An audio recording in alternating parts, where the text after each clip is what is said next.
محبت کی جو انتہا ہے جسے ہم اللہ کے ساتھ کر سکتے ہیں، اللہ سے جو محبت کرنا ہے، رسول اللہ صلی اللہ علیہ وسلم سے جو ہمیں محبت کرنا ہے، اس انتہا کی پہلی کڑی اپنی بیوی اور بیوی کے لیے شوہر سے محبت کرنا ہے۔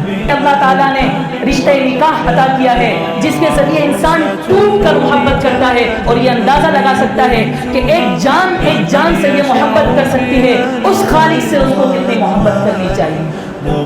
عام طور پر ہم نکاح کے مقصد سے جو بنیادی مقاصد ہے اس سے واقف نہیں ہوتے ہیں۔ نکاح کے مقصد کو اگر غور و فکر کے ساتھ متعین کیا جائے تو دو کیٹیگریز میں اس کو تقسیم کیا جا سکتا ہے، دو حصوں میں تقسیم کیا جا سکتا ہے۔ ایک انفرادی مقصد ہے اور ایک اجتماعی مقصد ہے۔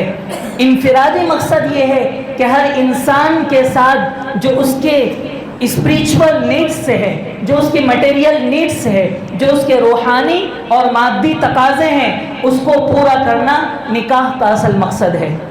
انسان میں جذبات ہوتے ہیں، انسان میں خواہشات ہوتے ہیں، انسان میں ایک نفسیاتی تسکین پہنچانے کا ایک جذبہ ہوتا ہے۔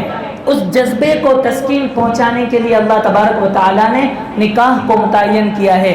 نکاح کا ایک انفرادی مقصد یہ ہے کہ ہم اپنے جذبات کی تسکین کریں، اور جذبات کی تسکین صرف جسمانی جذبات کی تسکین یہاں مراد نہیں ہے۔ ایک بہت بڑی غلط فہمی ہمارے نوجوانوں میں یہ بھی ہوتی ہے کہ نکاح کا مطلب صرف جسمانی تسکین ہے، بلکہ جسمانی اور جنسی تسکین سے زیادہ قلبی جو جذبات انسان کے اندر ابھرتے ہیں اس کی تکمیل کے لیے نکاح یہ زیادہ موضوع ہے۔ ہر انسان ایک خاص عمر کے بعد یہ چاہتا ہے کہ اس کے دل میں کسی کو بسا لے۔ وہ ہر انسان اپنی خاص عمر کے بعد یہ چاہتا ہے کہ اس کا کوئی ہو جو اس کی سنے، اس کا خیال رکھے، اس کو سنبھالے، وہ اپنی پرسنل میٹرز، پرسنل باتیں اسے شیئر کرے، اس کو اپنی تنہائی کی گفتگو کا حصہ بنائے۔ ہر انسان کی یہ جذبات ہے۔ اس جذبات کی تسکین کا بھی بہترین ذریعہ نکاح ہے۔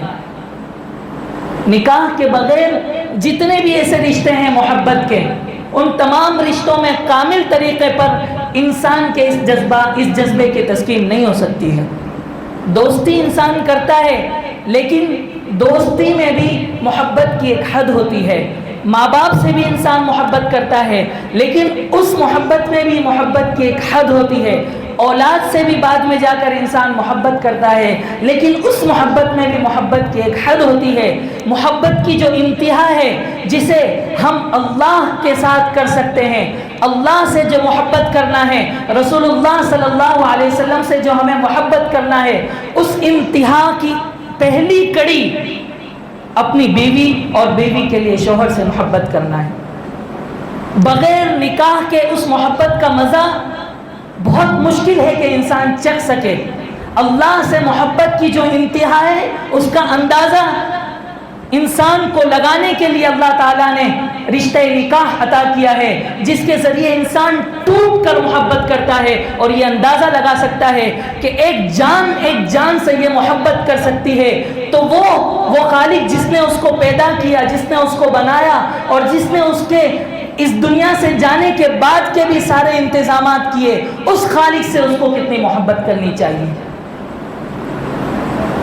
یہ ایک بنیادی بات ہے جو مقصدیت کے تحت آ سکتی ہے، جس کو بیان کرنے کی کوشش کی۔ دوسرا جو مقصد ہے نکاح کا، اجتماعی مقصد، وہ یہ ہے کہ افزائش نسل ہو۔ اس دنیا اور اس معاشرے کو چلنے کے لیے اللہ تعالیٰ نے فطری نظام یہ بنایا ہے کہ اس میں نسلیں بڑھے، نسلیں پیدا ہو، اور اس نسلوں کے بڑھنے اور پیدا ہونے کا ایک اجتماعی کوشش میں حصہ لینے کا ایک بہترین ذریعہ نکاح ہے اور ایک پاکیزہ ذریعہ نکاح ہے۔ ورنہ اور بھی معاشرے دنیا میں جیتے ہیں جو یہ کہہ سکتے ہیں کہ ہمارے پاس بھی طریقہ ہے نسلوں کو بڑھانے کا، لیکن پاکیزہ طریقہ نکاح کے علاوہ اور کوئی نہیں ہو سکتا ہے۔ جذبات کی تسکین کا پاکیزہ طریقہ نکاح کے علاوہ اور کوئی نہیں ہو سکتا ہے۔ اس سے ہمیں سمجھ میں آتا ہے کہ نکاح انسان کی ایک فطری ضرورت ہے.